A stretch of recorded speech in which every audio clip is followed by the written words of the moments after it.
grade 6 students with high honors who will offer words of encouragement and wisdom to fellow graduates.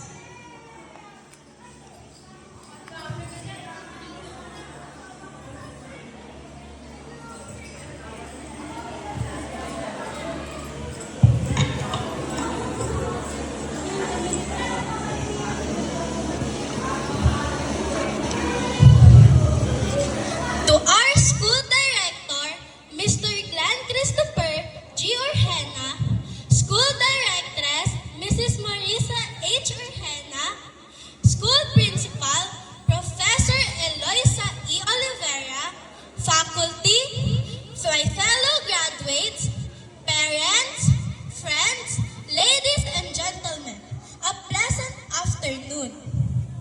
At this point, I am feeling heightened emotions running through me. Standing in front of you is such an honor. I am delighted for I completed the school year in spite of the challenges. All the hard works and sleepless nights are truly paid off. Since I started studying, I'm always on the second rank. So, I didn't expect that I will make it to the top at the end of this school year.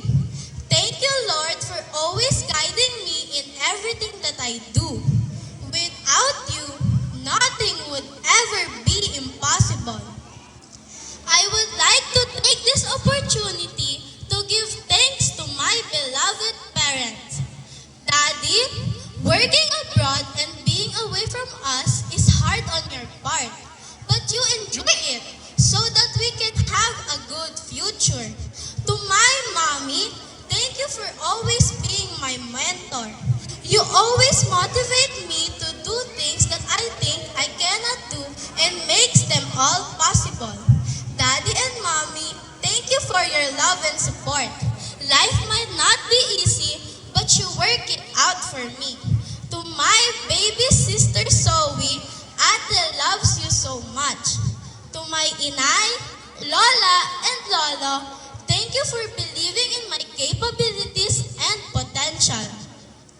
To our teachers who molded us for who we are today, thank you for your unwavering support and sharing your expertise on us with courage, guidance, and love.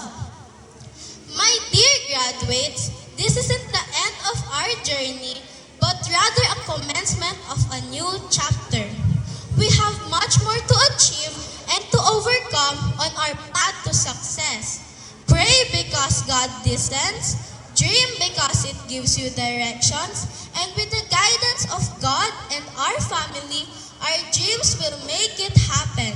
Once again, good afternoon. Thank you.